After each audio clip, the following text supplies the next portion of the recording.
Are you feeling overwhelmed by hormonal changes? If you're a woman, you're not alone. With over 1,000 hormone disruptors in our environment, it's no wonder things can feel out of balance. On top of that, natural changes like PMS, menopause, and other life stages can leave you feeling tired, irritable, and trapped in a constant battle with your body.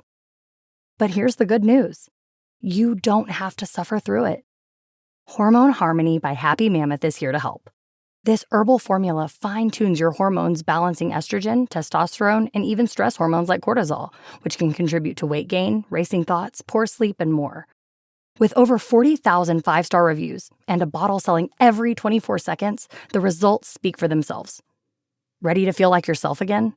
For a limited time, get 15% off your first order at happymammoth.com using code NEXTCHAPTER at checkout. Visit happymammoth.com today and get your old self back naturally.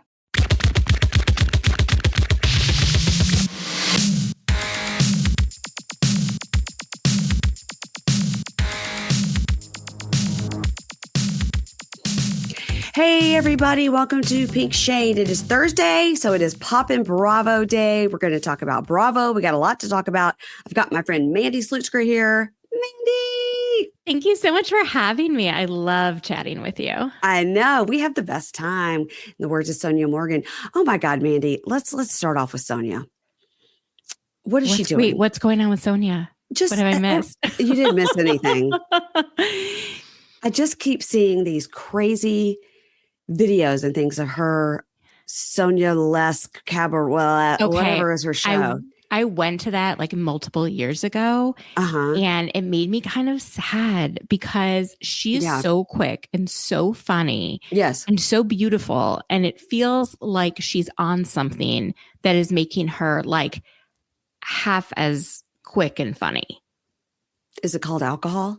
I don't think it's alcohol. It could be, but I feel like she's just like very, I don't know, like in and out, and you'll think she's kind of out of it, and then she'll say something really quick and funny, and you're like, okay. But I don't know, at a certain age, it's just really like, do you need that?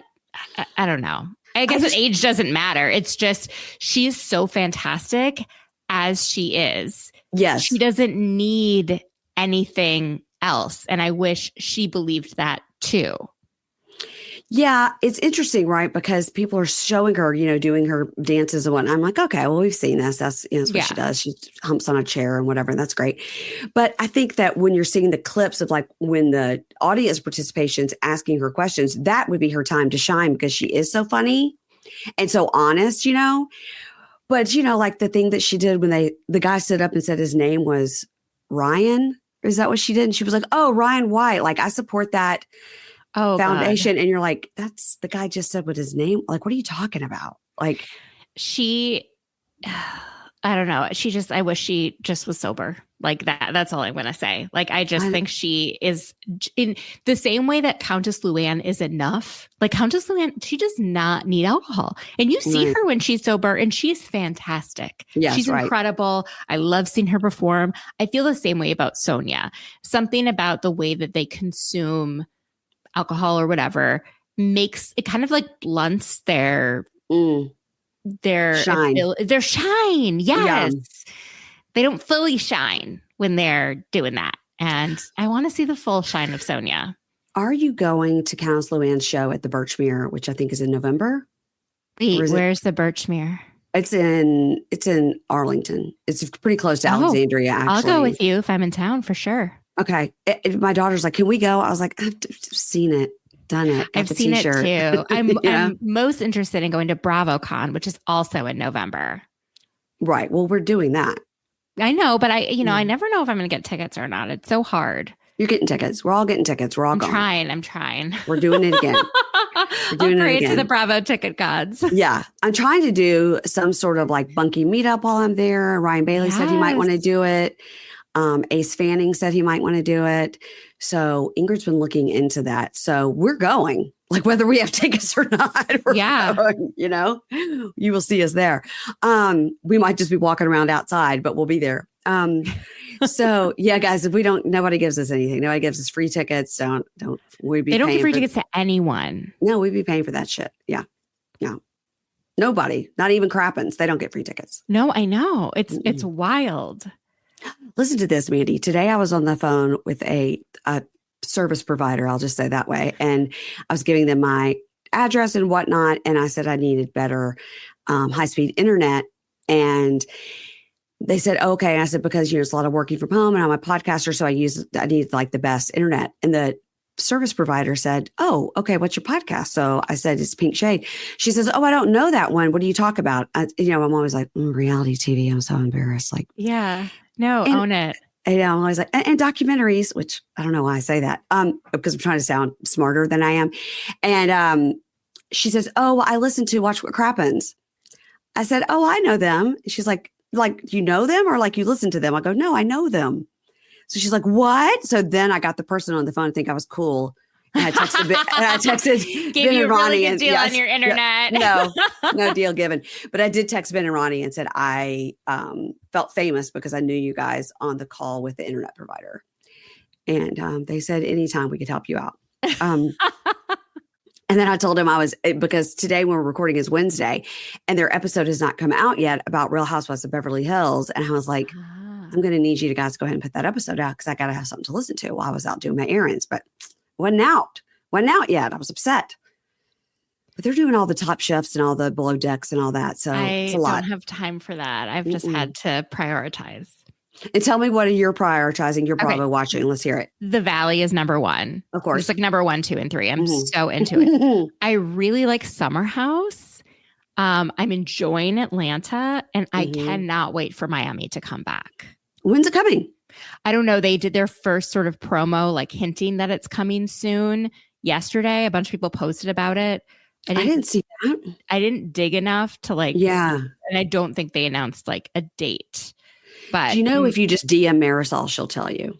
Oh my God, I really should do that because Marisol answers. She answers every DM. I am kind of sad that oh my God, what's her Nicole, Dr. Nicole's not going to be on. I do love her. I'm really hoping that she's able to like go back to it. I know we got more from her than she got from us. I got she didn't need the show. Right. And I'm sure it's a little bit of like a nuisance to have cameras everywhere. And she was dealing with postpartum anxiety, but her daughter is 1 now. And I'm hoping that like by the time this, season premieres and they like start figuring out next season that maybe she'll be in a position to come back. Cause I love her.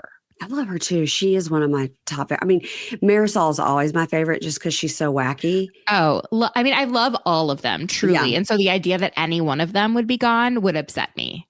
Yeah. Yeah. Well, I'll have to like dig into that. Seriously, I think I will DM Marisol. Wait, because do it and then tell me what she asks. She answers everything.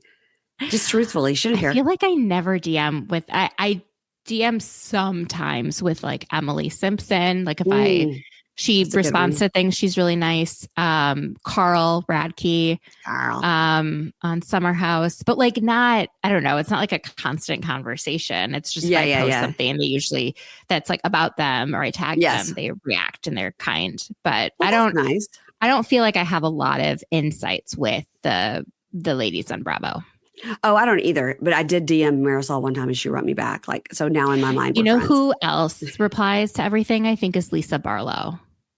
That tracks. Yeah, like she really does because I posted something and I don't think I tagged her just like, and it was positive about her. And she like was like, thanks or whatever. She's got an Instagram hashtag alert on herself, or whatever. Yeah. She is so funny. Okay, so Beverly Hills, let's discuss. So part 3 of the reunion was last night, and we saw that I didn't quite understand what Garcelle was upset about to make her quit. I applaud it. I appreciate it. I hope she comes back one day. I'm not mad about it. I get it. I mean, the fact that none of them just quit every season is beyond me. But I didn't quite understand what the pinpoint was she was so mad about. I've been thinking about this. I think that she felt that she's never been accepted by the group and that they always treat her as if she's like coming for them rather than just another person on the show sharing their thoughts and feelings. And I think she felt that specifically the stuff about Dorit's break-in, that other people likely felt the same way or could understand where she was coming from. And the fact that like she got kind of eviscerated for that and no one stepped in, not Sutton, nobody.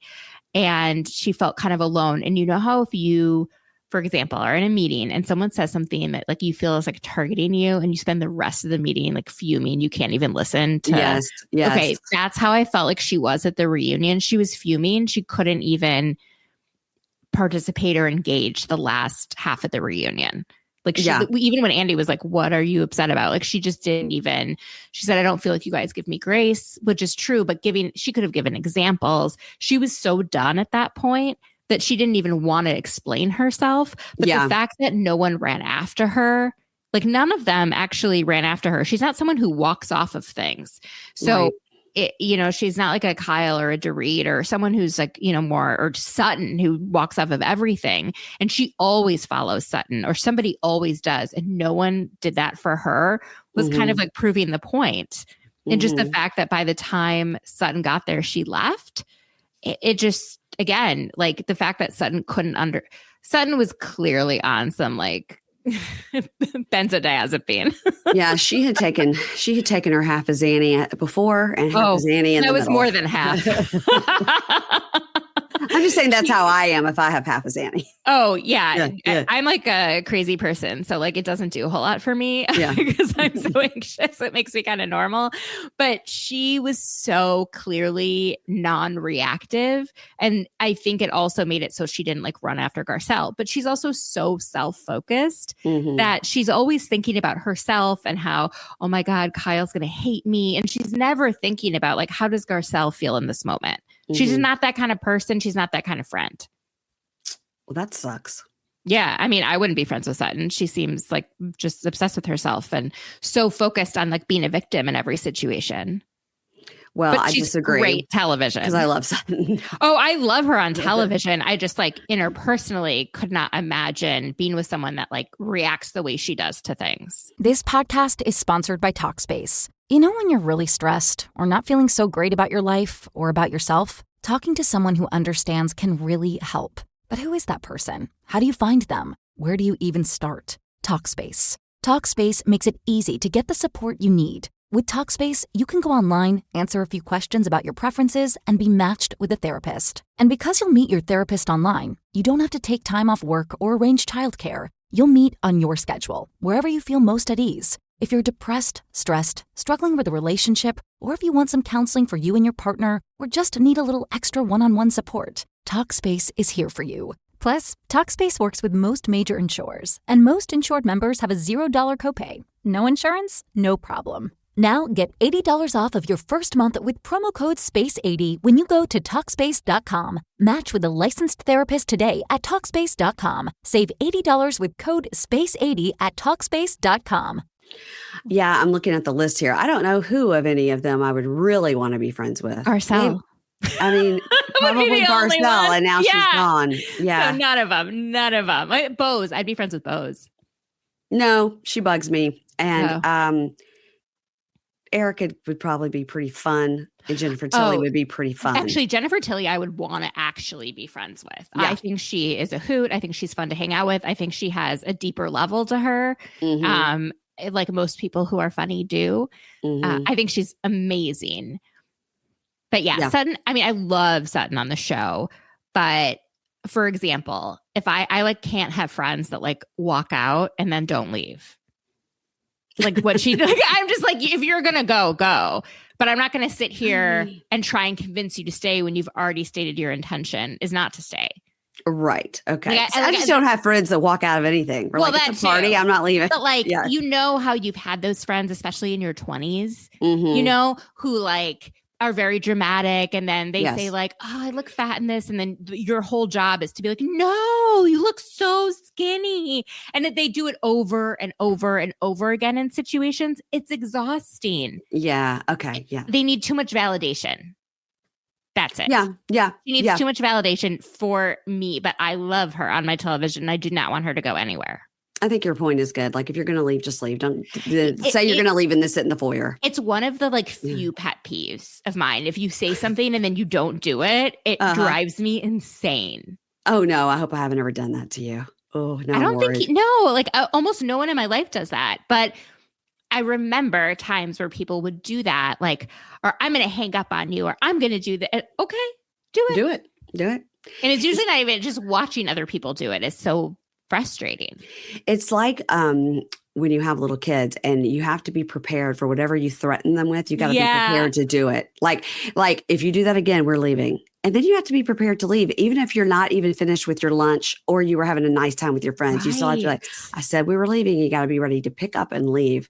Like if you do that one more time, we're leaving Target. And then you got to abandon your whole cart and leave. In the middle of the aisle. And then you don't get any of the things you needed. Yeah. You have to be prepared. If you say it, you better be prepared to do it. That's kind of how I feel, just in general. Yeah. Otherwise, don't say it. Your words. Sutton's the toddler in this situation. She does feel a bit toddler-like. And so does Kyle. Like whenever she doesn't want to do something, she just cries. She doesn't want to talk about something, she just starts crying. And then you feel bad because she's crying and you want to ease up on her. And I think it's calculated. Okay, let's talk about Kyle. So as reunion part 1, they did touch on the Morgan of it all. And Andy saying but with all due, she was on this show and now she is a household name and seems like you want to have your cake and eat it too. And I like how he called her out on it. And then in this episode, basically she said she's dating a woman, she's dating Morgan, but she never said it. They danced around it so hard again that at one point, Kathy was like, when I talked to my children, they said no big deal and they don't care. And Andy goes, oh, you told your children you're a lesbian too? I know. I loved how he said it that way just to see what her reaction was. And Kyle laughed.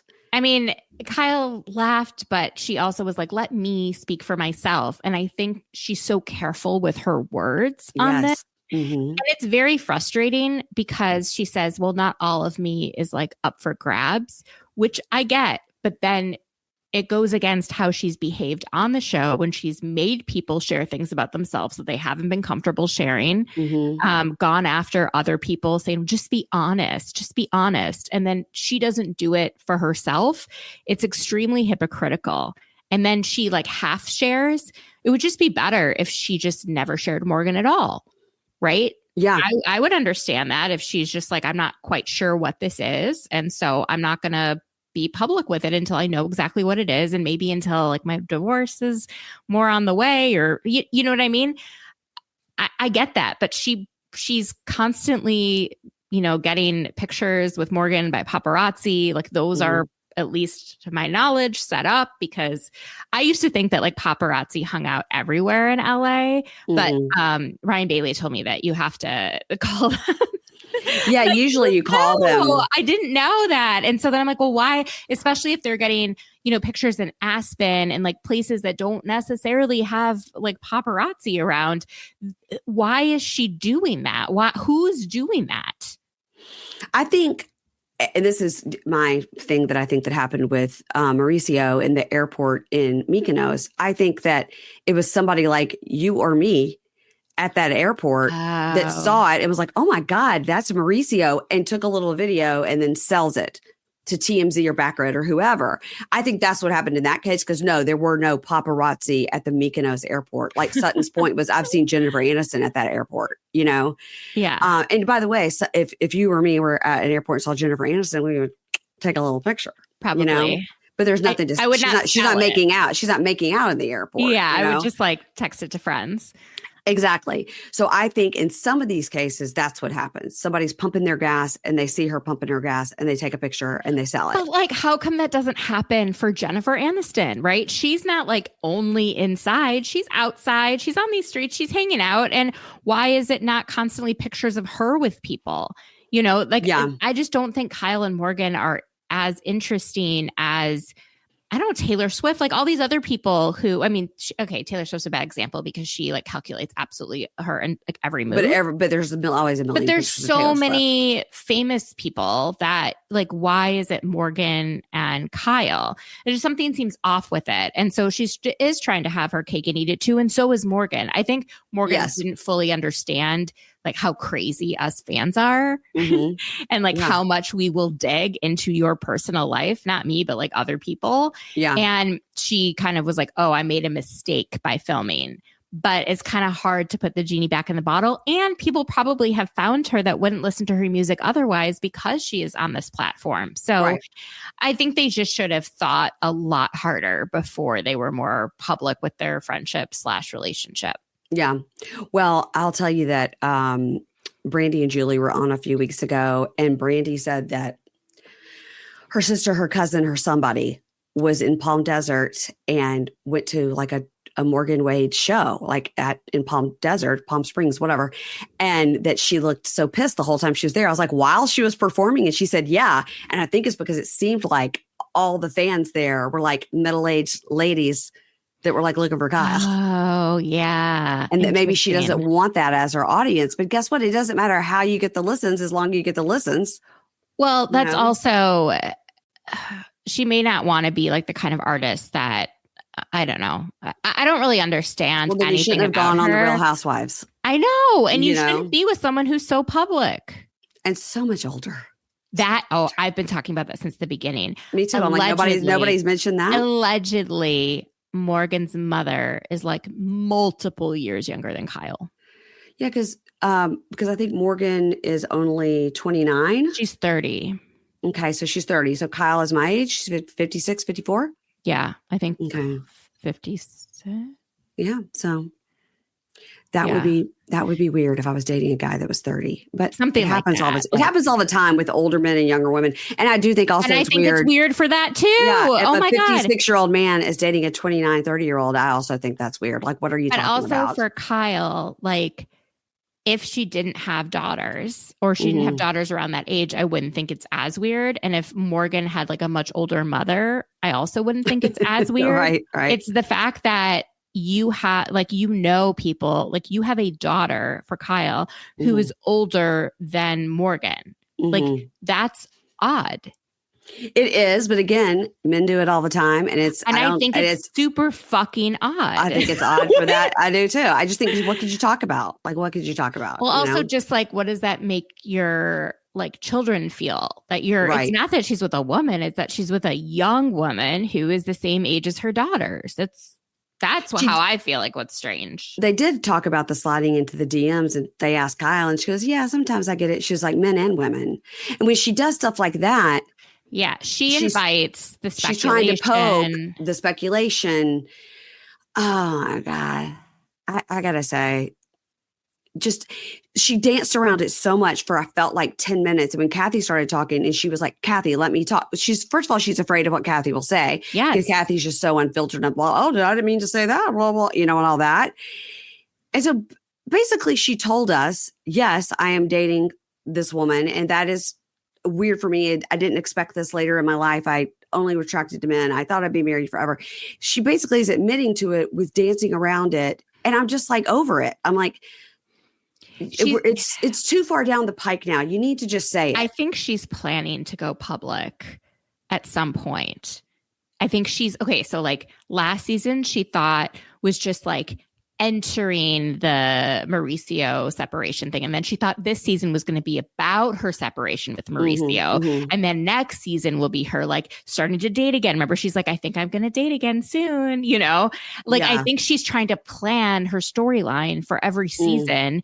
And she gets frustrated when other people's real lives get in the way of her storyline, such as Dorit and PK separating. She's like, wait, now this is going to be about you separating? This was supposed to be about me separating. And it's like, well, that was last season, Kyle. Like, you have to give us your honest life and what's actually happening, or it doesn't feel real. And then if it doesn't feel real, then you're kind of, as soon as someone holds back, then everyone holds back. Right. And it sucks.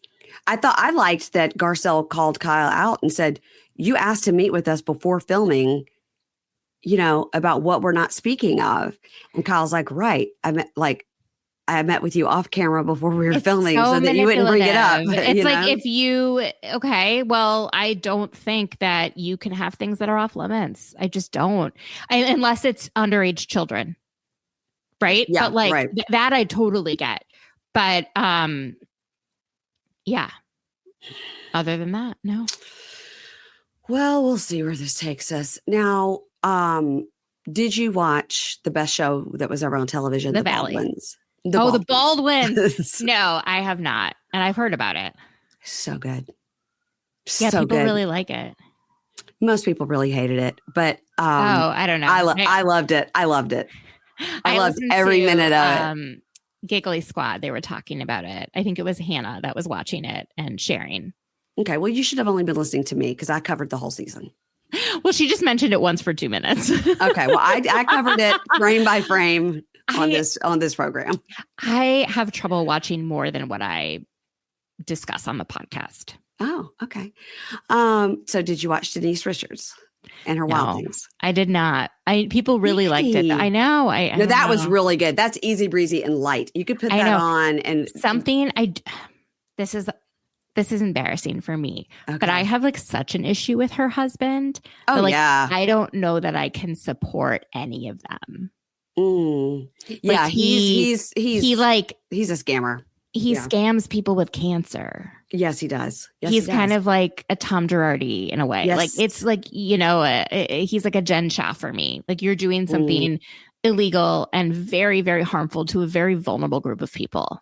And it's just so yucky. Like it's I don't know if he's still actively scamming though, or if he like closed his practice. I don't know. Well, he still owes people money. That's right. I think, there's probably people who have died as a result of what he has. Allegedly, like, said, oh, I can fix your cancer with these like lasers and this homeopathic stuff. And like, they're like, well, I guess I'll forego chemo or whatever, like medical treatment my actual doctor is recommending. I don't know. I'm all about homeopathic, like in addition to West. Yeah, yes. But he clearly doesn't even have that. He has these like fake laser things and they're very expensive. Yeah. Yeah. I know. I'm such a downer. I just can't stand that man. All right. Well, then I won't ask you about White Lotus. Okay. So I saw the first episode and I followed all the memes. I just didn't have time. That doesn't count. And I won't ask you about Yellow Jackets because I know you didn't watch that. Yeah, I don't watch as much TV. I don't have the time. Oh, great. I wish I did. You know what I watched though? I watch Hacks. Okay, I haven't started that yet. I've watched the other seasons. I haven't started the new season yet. So things that are 30 minutes or less are usually easier to get me to watch, and things that are funnier and not as dramatic. Chef's Kiss. Well then you might like Denise's show. The husband's he's not featured that much. As long as he's not featured, I'll probably watch. He's there a little bit, but not a lot. Yeah, I can fast forward those scenes. Yeah. He's got a big dick. She talks about his big dick a lot. Okay. Atlanta. So last week we had the Kenya situation where she went to Kinko's and had them print out some porn on some poster board. Can you imagine the people working at Kinko's? Like, I would actually be like, I'm sorry, I can't do this.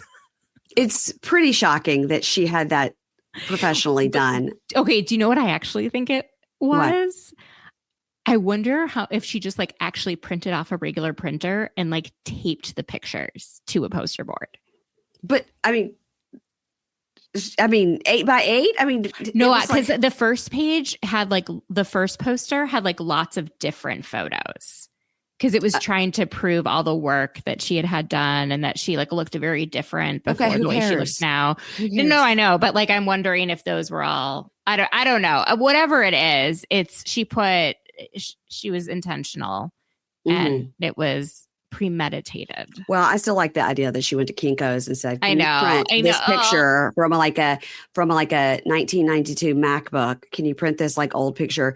Now, what I heard that I have not substantiated in any way, so I'll ask you, was that, Britt explained that she did have a sex tape video with a boyfriend when she was a teenager, and then she did webcam stuff when she was older.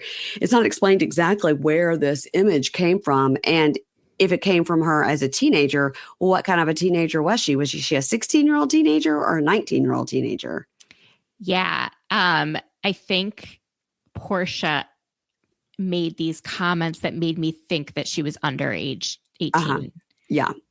Which is like even more serious than an already very serious situation. Yeah. This just proves to me that Kenya doesn't have friends.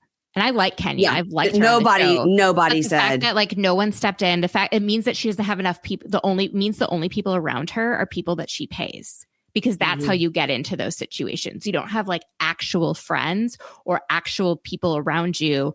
Like, for example, I feel like Lala Kent, everyone around her in her life is paid. She has like so few people in her life that are not in financial relationships, even her family. And I worry what about mama? What about her mama? Oh, her mom's on her payroll.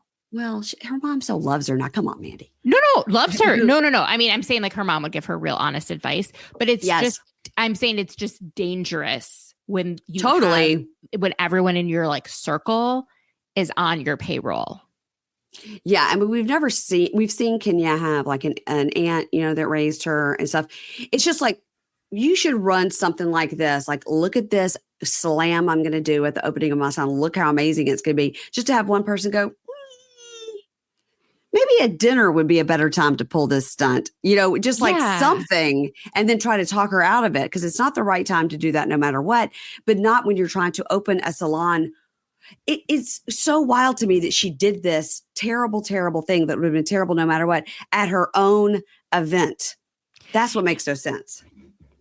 That makes no sense, but also just doing it to begin with makes no sense. Like, this is so much more of a dangerous situation for you and your employment than it is for anything else. And it makes me feel bad for her in a way, because I'm like, wow, you have no one in your life that like you run things by. Like, this is a bad idea. This is a bad idea. Here's the 12 reasons it's a bad idea. Now, we were just talking about Crappens. I was listening to them earlier talking about this episode. And they were like, look, here's the thing. We don't like Britt. Britt sucks. Nobody deserves to have this happen to them. And what we wanted was for her to take this moment and be like, I am the actual victim. I'm not playing victim. I am an actual victim here, and make us like her more on the show. They were like, but alas, she's unlikable and she's still an asshole, but nobody deserves this. Nobody. Oh, nobody deserves it. But she was so unlikable on Watch What Happens Live that I was like, oh, what did she do that made the entire cast basically fall out with her? Because she couldn't say one nice thing about anyone other than maybe Portia and Cynthia. Yeah, she was like, she's wears a good wig. You know what I mean? She just didn't have anything nice to say. I did like her outfit I liked it and hated it at the same time on Watch What Happens Live. She had like, it was like a sweatery. It was like feathers or fur or something that like poked up here. It was like the head of a gazelle or something. And then on the shoes it matched, like elf shoes. The shoes also came up with like a feather or a fur or something. I was like, I was so mesmerized. I was hardly listening to what she said.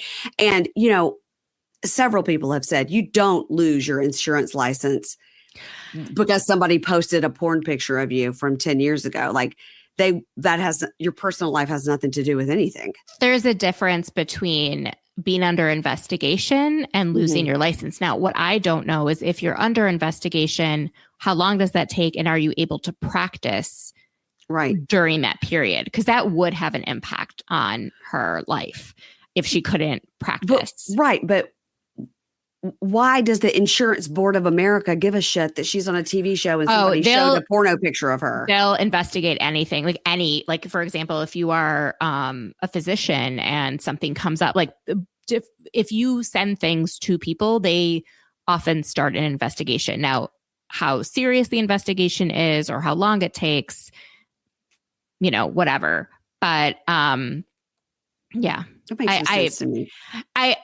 They want to do their due diligence. I don't really understand the porno thing. I think it's more, she is like a sex worker or whatever it is. Maybe she actually is like breaking the law, and right.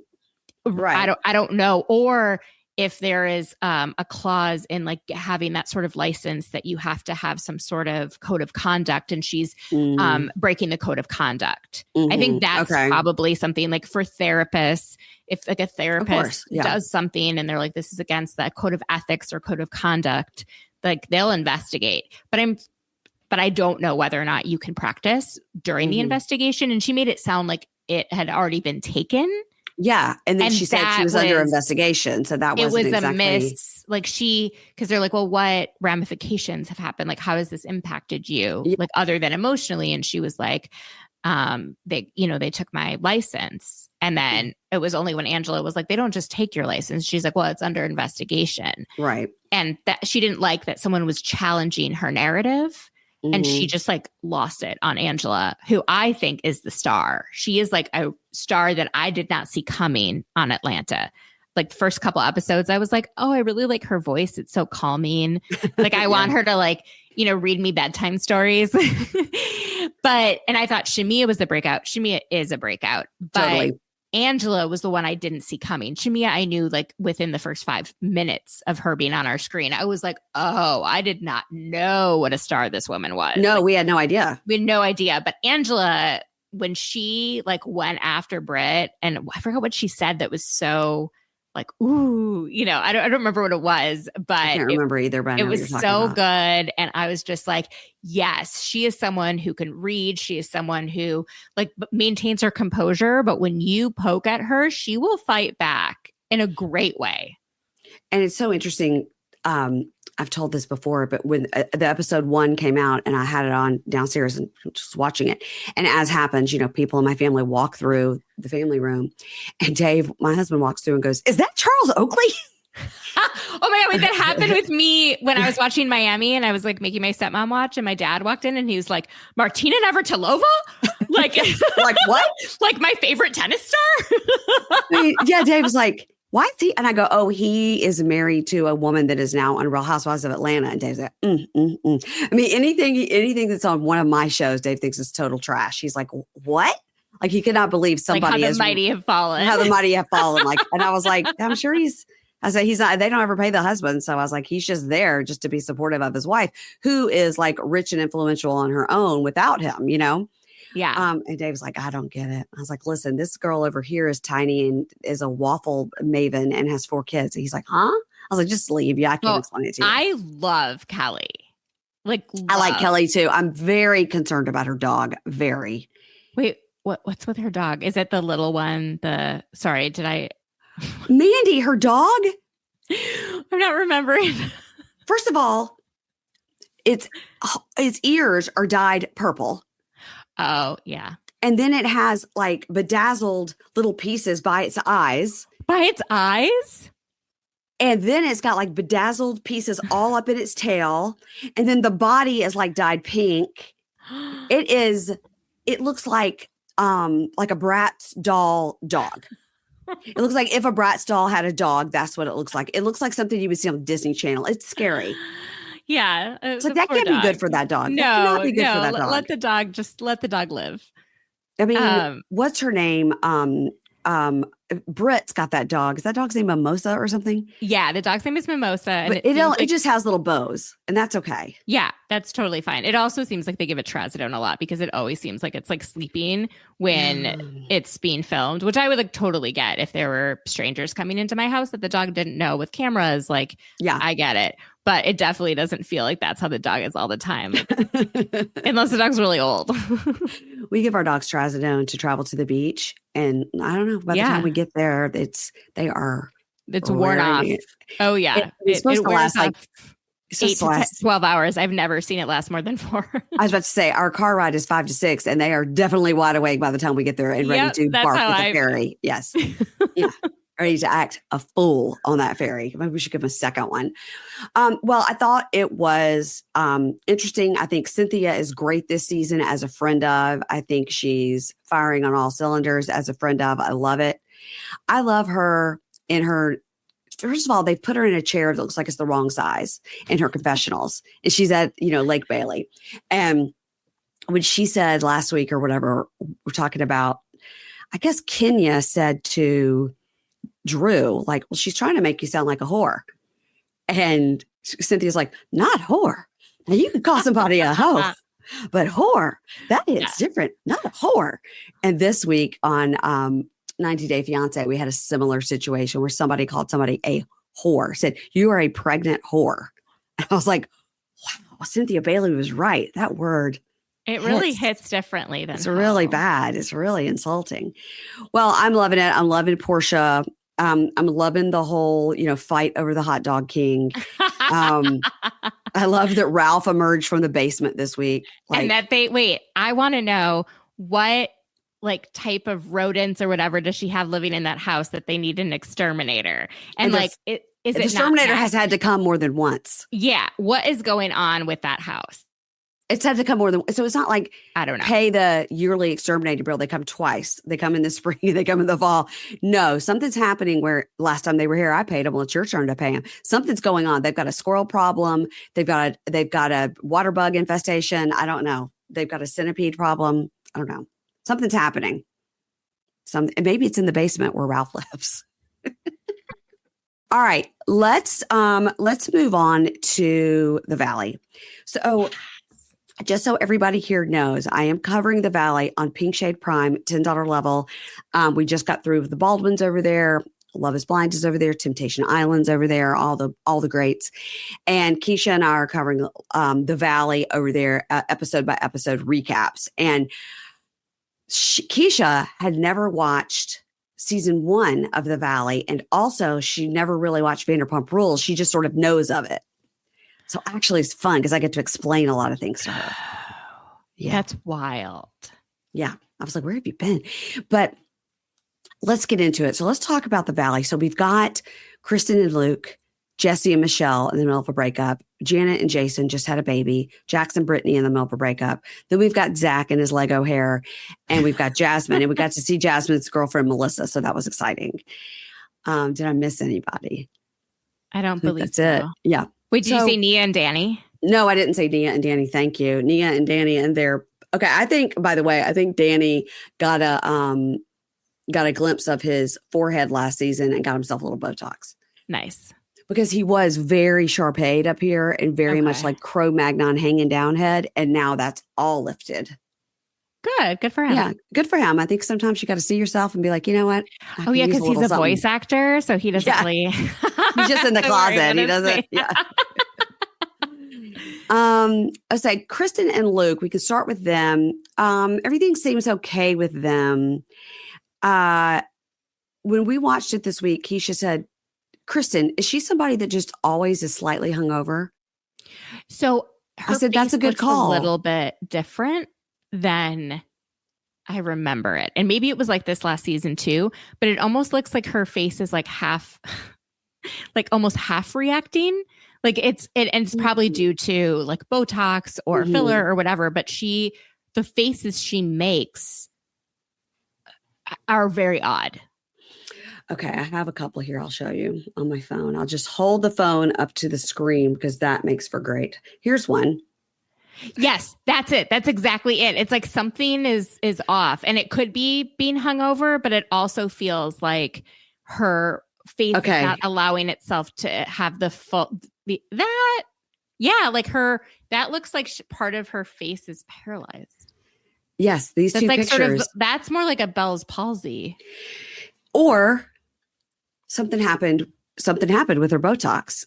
Yeah. And it didn't activate on one side or activated too much on another side, or you got to go to a good injector, Kristen. I remember that Stassi used to say that she would not get Botox before filming because one season she did and you like couldn't tell her emotions on screen. And so she's like, no, actually, when I am on screen, I'm not going to be doing all of these things. That's a great point. Well, they're still together. Luke is around and, we know their storyline is going to be they get engaged. They are currently pregnant with the baby, which is great. Yeah. We've got Jesse and Michelle who are in the midst of their breakup and yikes, they hate each other. And it also just shows that before you have a child with someone, you should have like many, many, many conversations on parenting style because I feel like people just like, they are on the same page about wanting a kid, but they're never on the same page about how to raise the child.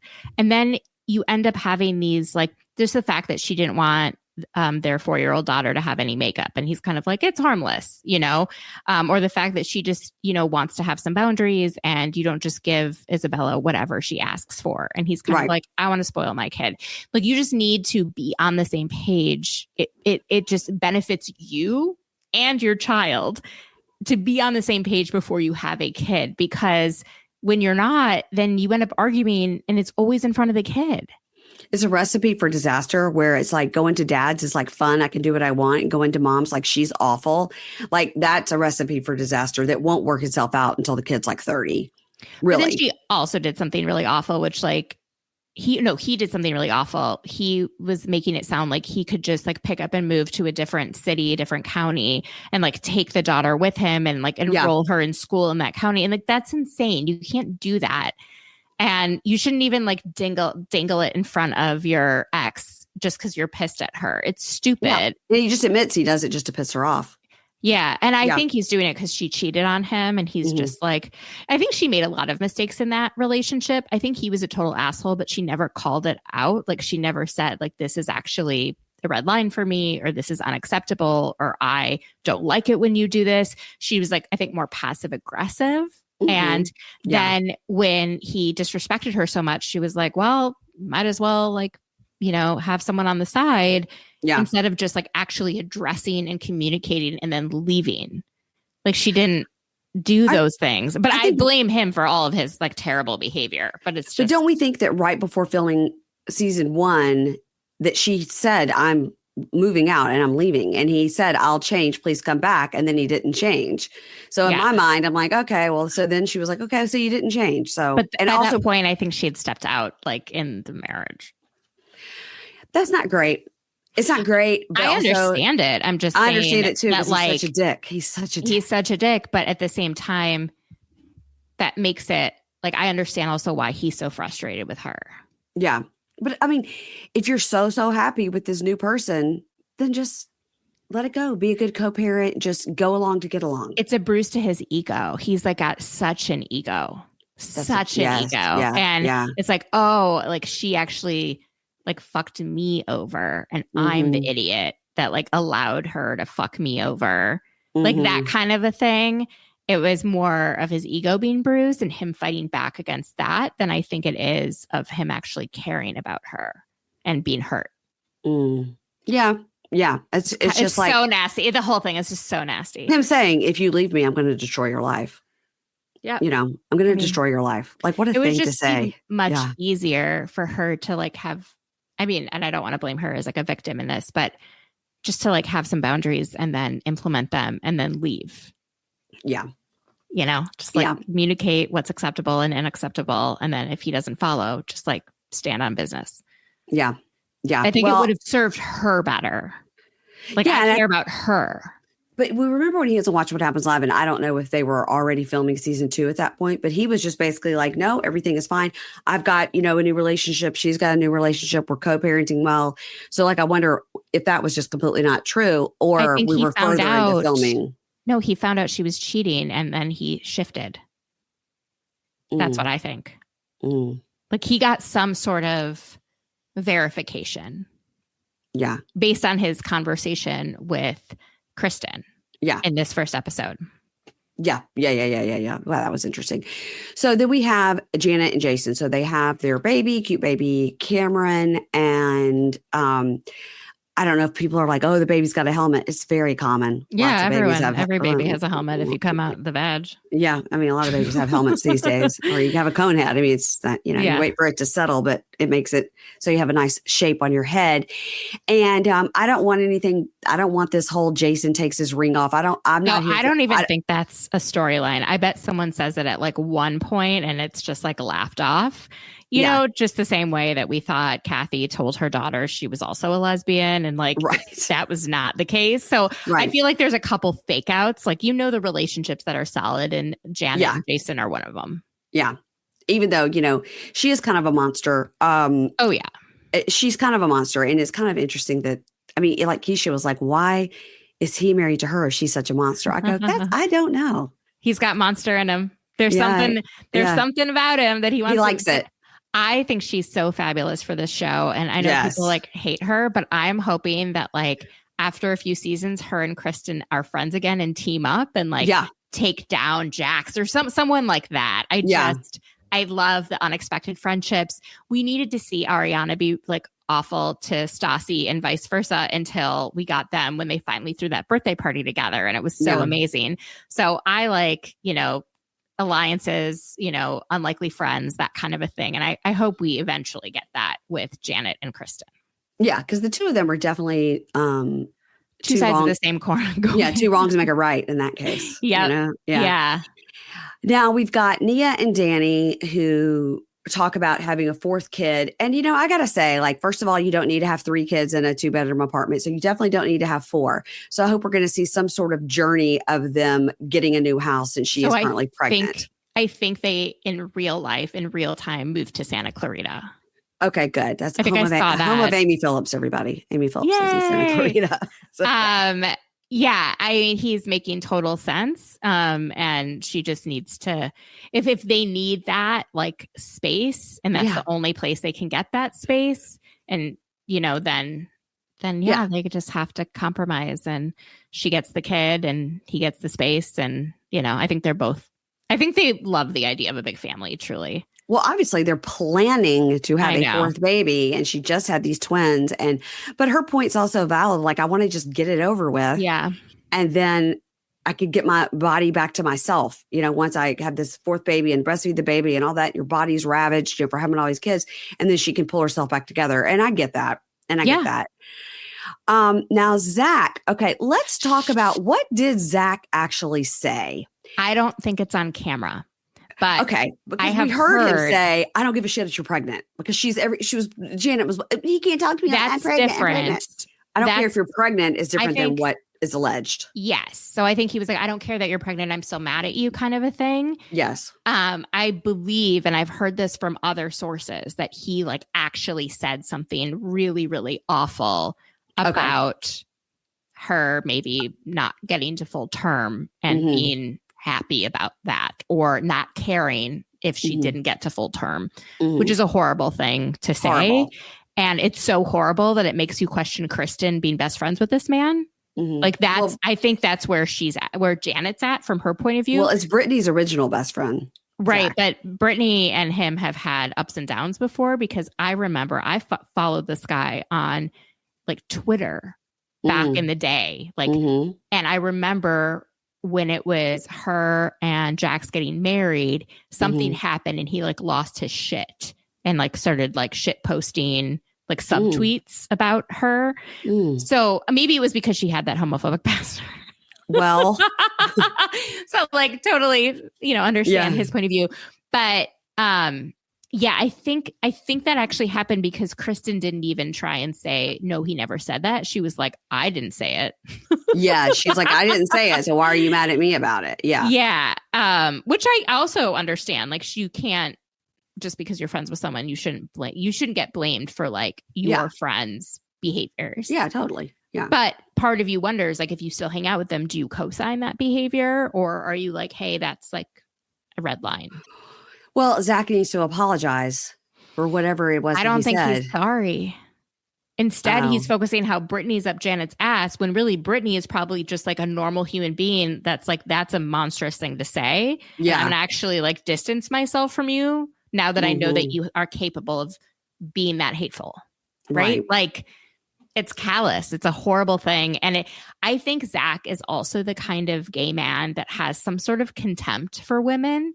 Like, he acts like he loves them and he's best friends with them. But I'll never forget in the first episode of the first season where he was like, I'm a platinum gay because my mom had a C-section.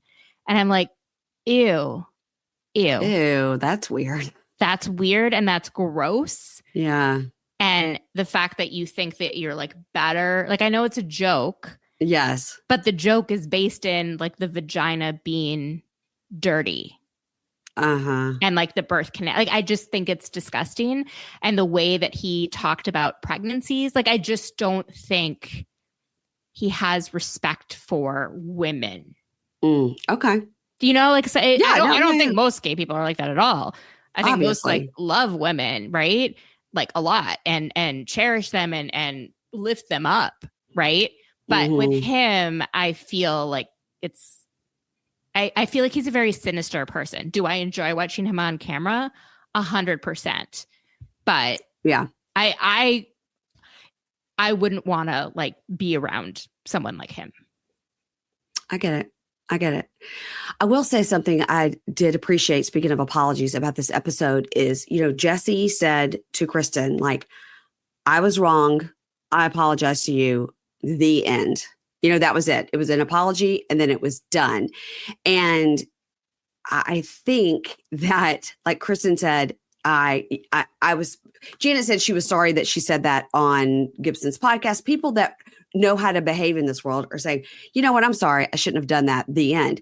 But Jax, every time he tries to explain away what happened, it is, but she just nags me all the time and she's hot and cold. Or, I saw this thing that she did. Anybody would have been upset. Yeah. He never says, I am sorry. Wild. He says, I am sorry, takes a beat, and then tries to explain away and says, anybody would have done this.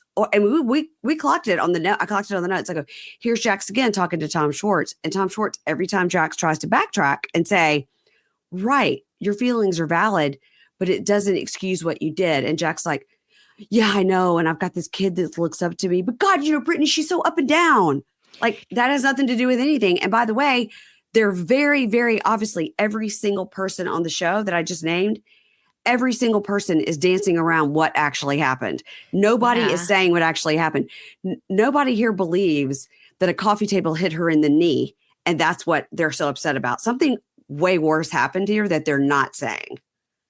Yeah. I mean, at one point, and I think this might happen after filming, I mean, he entered the home that she was in with Cruz without permission, and the nanny had to step in between them to like keep her safe. So I believe that this is a domestic violence situation, and it is scary. Now, this is like some like deep psychoanalysis of Jax, but I think deep down he knows he's abnormal and knows there's something very wrong with him. And so he's constantly trying to make it seem like other people think like him so that he doesn't feel like he's so unusual, right? Like, I think he knows he's a sociopath and so like even his podcast is called The Mind of a Man. Oh, I know. And his tour, I was like, where's the man on the tour? Where's he going to be? Who's the guest going to be? So he's trying to be like, all men think this way. Right? Any man would respond this way if their wife did this. Like, he's trying to make himself feel better because I think deep down he knows how unusual and alone he is and how most men actually don't think that way. But I don't know if he is conscious of that. Okay, Mandy. Does that make sense? Is that weird? No, I know exactly what you're saying. So listen to this. This is a deep cut that maybe you and I will be the only people in the world that will remember this. Probably. Okay. Remember on Vanderpump Rules, Miss Dossie had her podcast. Yes. And she did the test. Jax, and she did a sociopath test with Jax. Yes. Of which he answered yes to every question. Yes. Yeah. Oh, I'll never forget that. That was the other people are like, we stopped watching Vanderpump Rules, well, you missed it because it was good.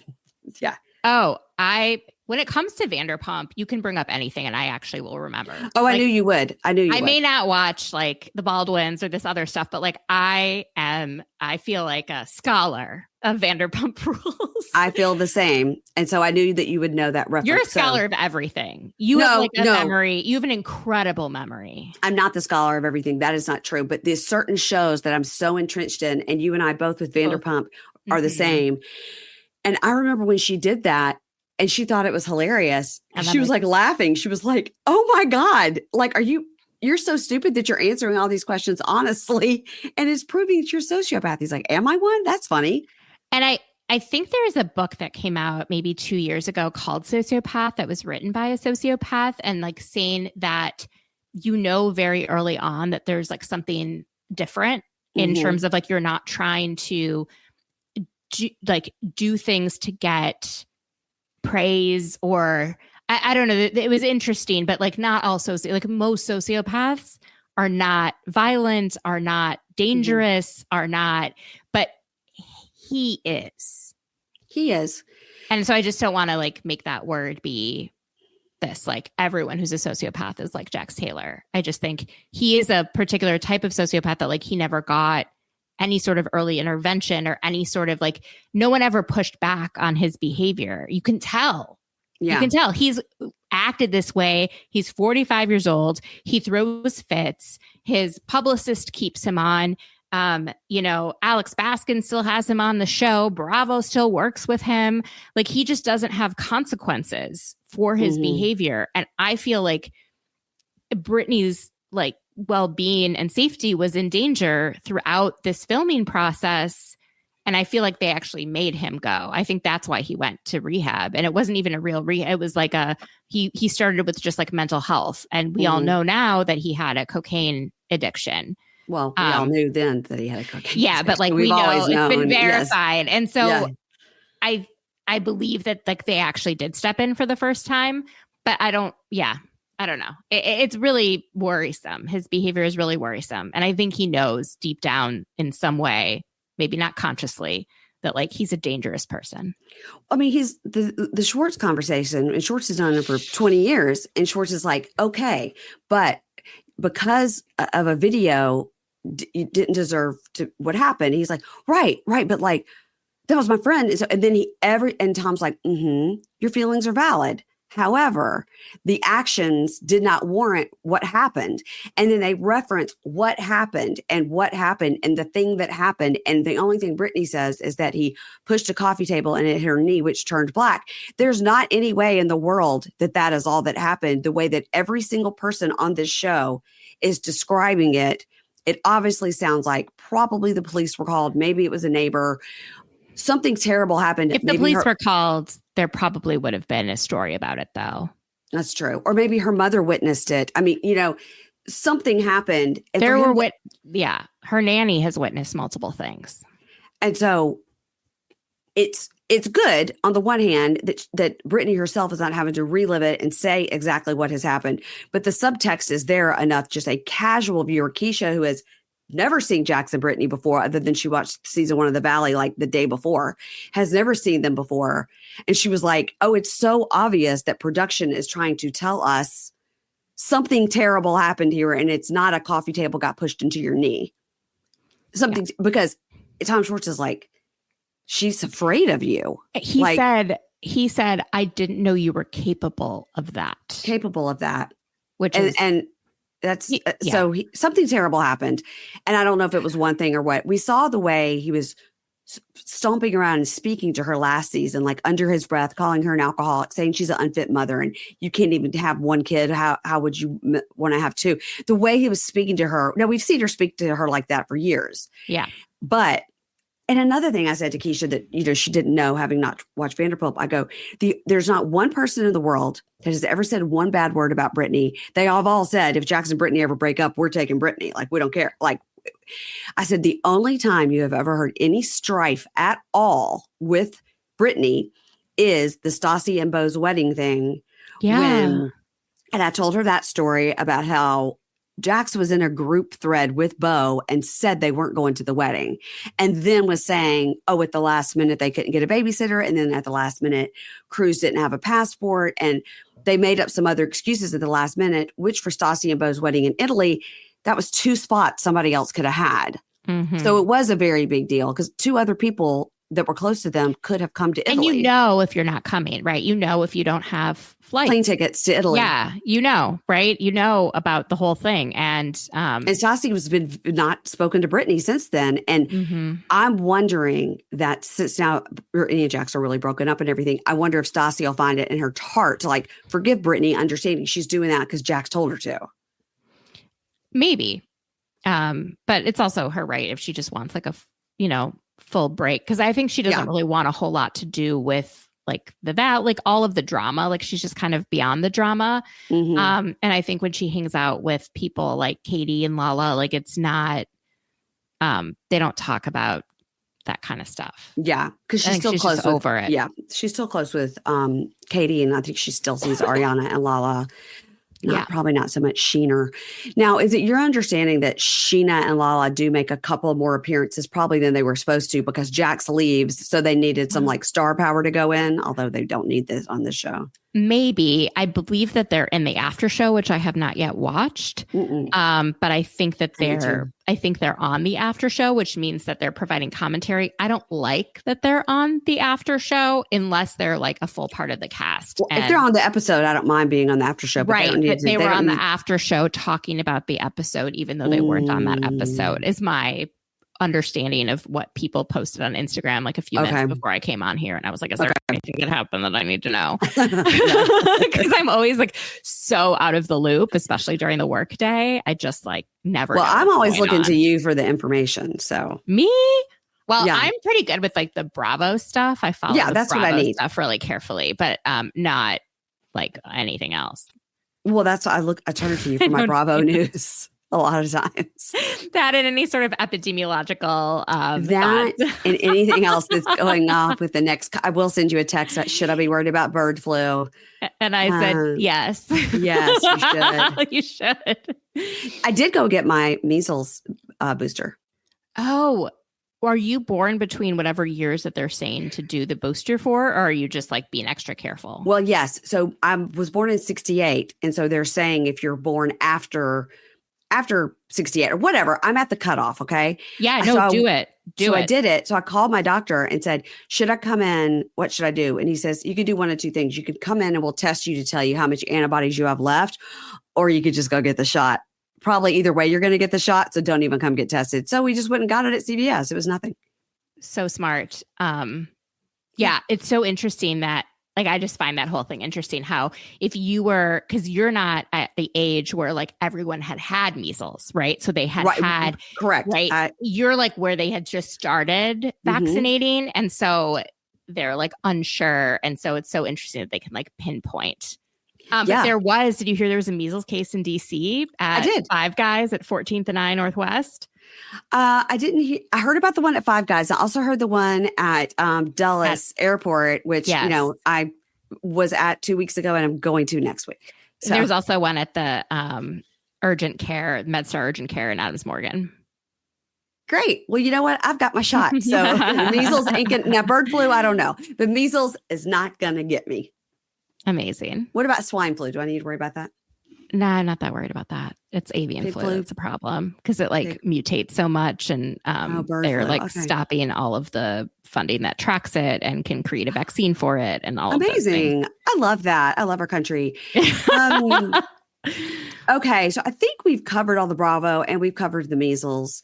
So tell me about what you're covering over there on Is This Real Life with Mandy Slutsker? Yes. So I'm definitely covering the Valley. I'm covering Summer House. I really, really enjoy Summer House. It's one of my favorite shows on Bravo. And for whatever reason, like I feel like I relate to them so much more than any other show on Bravo. Yeah, it could be the age and all that. Yeah, because everyone's like 40 on the show. You come at the same age. Yeah. I also am following all of the Housewives franchises. So Atlanta's the only one airing right now, but cover, Beverly Hills, Miami, Orange County, whatever it is that's on. I cover that. We have to be getting something because Beverly Hills is over. So what are we getting? I think we're getting Miami and I cannot wait for it. But is it going to be next week? Because Beverly Hills is over. I think it's going to only be Atlanta for a little bit. Okay. All right. Well, I'm okay. And then I think Miami is going to come back. And then I don't remember what's after that. New York, ? Not New Jersey. That's on an indefinite hold.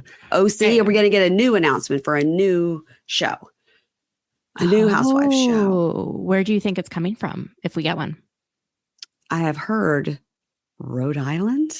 I've heard that too, but I don't believe anything that unfortunately Bravo content creators put on that. Like they've just been wrong about everything, especially Jersey. And so if it's like coming from like an account that's like super into New Jersey, I just like immediately don't count it as true. I don't know. Most people have just been wrong about so many things. Did you hear that they're considering this former host of The View to be on Beverly Hills? Did you see that? Who is it? Oh my God. I may look. It's are you saying it's a former host of The View and we don't know who it is? It's like we're just putting it out there. No, we know who it is. I just can't remember the name. Okay. No. So it's not like Michelle Collins. I'm trying to think like. No, it's not someone I know. Okay. I think I've heard a lot. I've heard a lot about putting what's her nuts from Summer House, Lindsay on New York. Lindsay would be so great on New York, but this person for Beverly Hills, I'm like, well, now you're not going to be on the show if you leaked that you're interviewing for the show. Like, This is the dumbest thing you can do. Totally. Or maybe someone leaked it so that they can like bring on someone that really shocks us. Yeah. Yeah. I want Crystal back. I want Crystal Minkoff back on Beverly Hills. I love Crystal. Me too. She's so great. Yeah. And I think that she'll bring it more.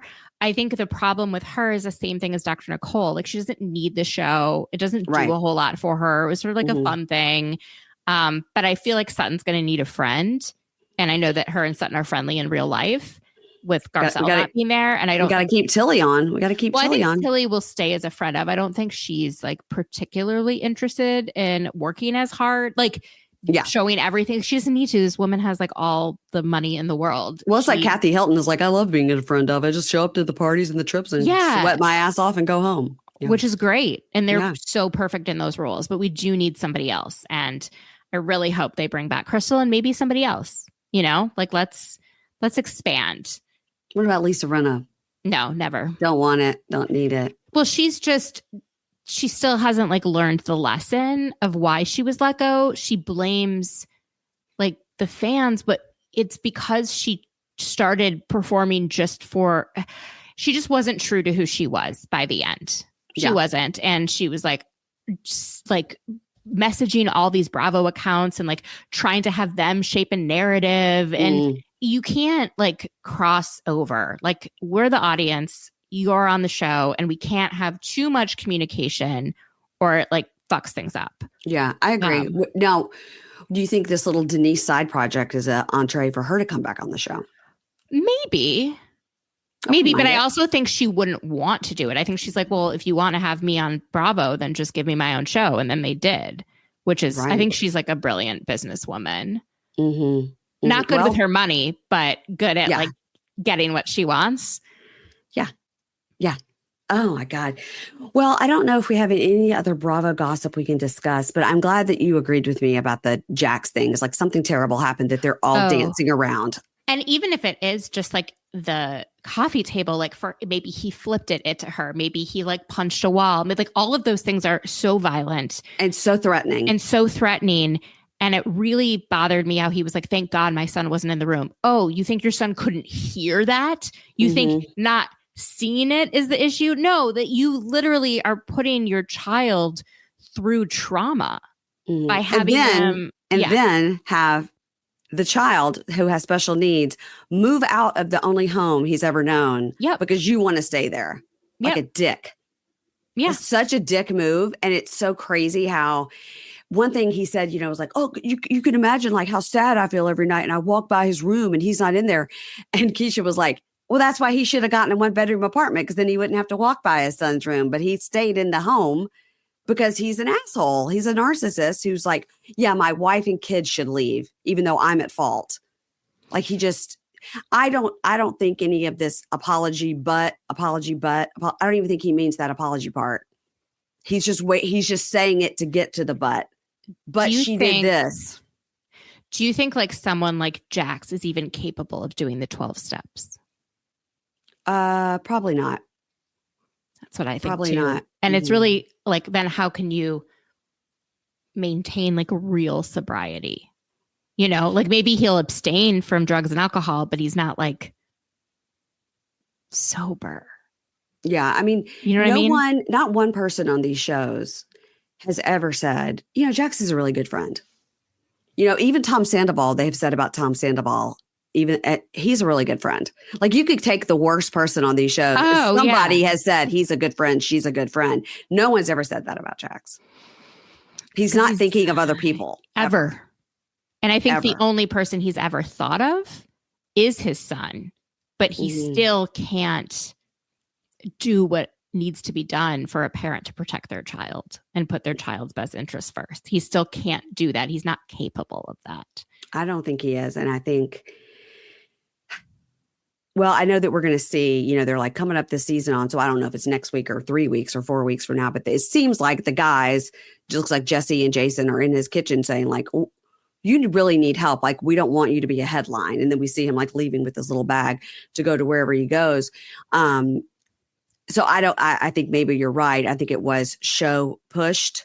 Like, obviously everyone is talking about something terrible that has happened here that we're not going to say what it is, but it's a liability for us. So you need to go get help, at least to show save face.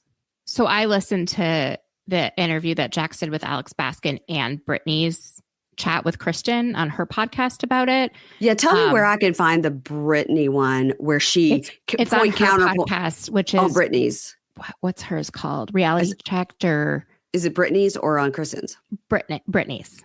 Okay. Where she counterpoints everything Jack says, right? Yes. Yeah. And it made me believe that the whole situation is like violent and threatening. Yeah. And abusive in many ways, like in probably all the ways. And by the way, nobody believes that when he went over there for some reason, she tried to hook up with him. No, it's like I told Keisha, I go, what you don't understand about Jax is he's never told the truth about anything. And whether it is he went to the grocery store and the gas station, but instead he went to the gas station and the grocery store, he'll lie about that. Everything. Big, everything. It's really scary. It's just a scary thing. He's scary, and it's so glad that Brittany is taking all the steps that she needs to take to keep her and her son safe. And I think she's an incredible mother. The way that she spoke about her son's autism diagnosis and him being mainly nonverbal was beautiful. And I think she's the perfect mother for him. She said she felt like she was like put on the earth to be his mom, and I'm so glad she is his mom. And the fact that the whole cast is able to keep this quiet is also, it reminds me of Salt Lake City, where you don't really know what's coming. The only thing we knew is because Jax started talking about his cocaine addiction before the season started. Well, it was just to promote the season. It's to promote the season, but it's also for him to get ahead of all of the stuff. Like, this is why I behaved this way, is because I was an addict, as opposed to the fact that he just does this kind of shit. But also, we pointed out on our show this week that if you have a cocaine, alcohol, whatever problem for 20 plus years, your brain is different. It is altered forever, and you ain't getting it back. Ooh, also fun fact. Yes. So I have a friend who did her PhD in pharmacology, and her focus was on cocaine and alcohol. And when they are combined, it creates a new molecule. And so it's why a lot of people feel like they quote unquote sober up when they snort a line of Coke. And it actually, what people become addicted to is this like third molecule. And so that's why a lot of times when people drink, they crave cocaine. Yeah. It's very rare that like people who do both start with the cocaine, they start with the drinking. And so when Jack said, I wasn't addicted to alcohol, but I had to cut that out too. I think it's because every time he drank alcohol, he craved cocaine. And that's something that Carl has talked about a little bit too. But it's just really interesting that it actually creates this like third molecule that does something else to the brain. Wow. Yeah. Well, it's really interesting. I don't know much more beyond that, but that was what her PhD lab thing was on. Well, somebody could study Jax. But yeah, I think if you've done Coke and been an alcoholic and a cokehead for that many years, I think that you've got holes in your brain and you've got things missing, and your brain chemistry is permanently altered. So it's probably dealing with that as well. And that is a true fact. That's not something I just made up. All right, everybody, go and listen to Mandy's podcast. It's called Is This Real Life? And you do your hands like that. Which I wonder every single day living in Washington, D.C. This is real life. And we live in D.C. With Mandy Slutsker. And you can look her up on Instagram by searching for Mandy Slut. Yes. And I just love it. Fame. And not just Instagram, Google, all the ways of searching, Apple Podcasts, Spotify. I really am surprised some sort of porn site hasn't popped up. Oh my God. Back when Facebook was like new, I got so many strangers trying to friend me because they typed in slut into the Facebook search engine back in like 2005, 2006. Stop. People would write poems. And you're like, I'm not that kind of girl, I promise. Someone wrote like, I was looking for a good girl, but I'll take a Slutsker. Mandy. I used to get all kinds of propositions. I was like, woo. That's wild. Mm-hmm. Every time I talk to you, I learn something new.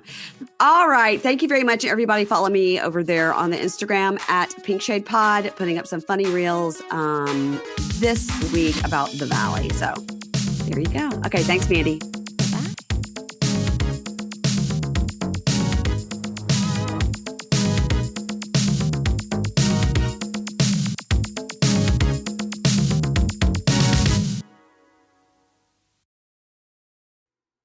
Ads not read by me, Mary Payne, don't necessarily reflect the views of Pink Shade. If you'd like to listen to ad-free, you're going to go on over to Supercast or Patreon, and you can find the links to Pink Shade Prime at pinkshadepodcast.com.